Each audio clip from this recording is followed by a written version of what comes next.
আমি এখন আছি দিনাজপুর জেলার নবাবগঞ্জ থানার আফতাবগঞ্জ মসজিদে। আফতাবগঞ্জ মসজিদটি তাজমহলের আদলে তৈরি করা হয়েছে। 10,000 স্কয়ার ফিটের এই মসজিদে 16টি পিলারের উপরে রয়েছে 32টি ছোট মিনার এবং মাঝখানে বড় একটি গম্বুজ। এছাড়াও 4 কোণায় 4টি সুউচ্চ গম্বুজ রয়েছে। স্থপতির নন্দন ভাবনা শৈলী ফুটে উঠেছে মসজিদটিতে। ভারত, চীন ও ইতালির মার্বেল পাথর, গ্রানাইট ও মূল্যবান কাঠ ব্যবহার করা হয়েছে এখানে।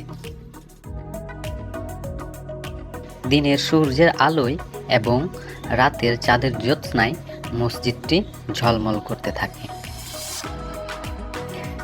3 তলা বিশিষ্ট এই মসজিদটিতে রয়েছে লাইব্রেরি ও সেমিনার কক্ষ এবং ইমাম ও খাদিমের আবাসন ব্যবস্থা।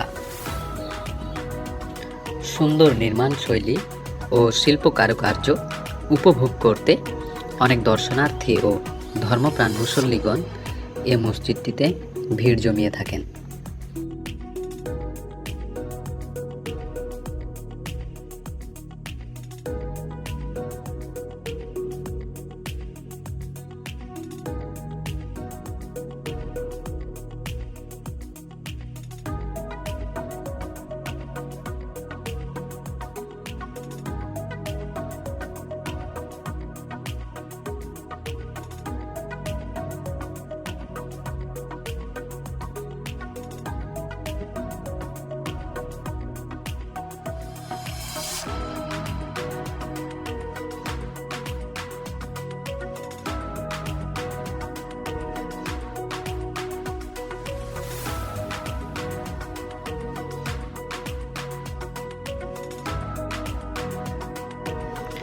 এ ছিল আমার পক্ষ থেকে ছোট তথ্যচিত্র।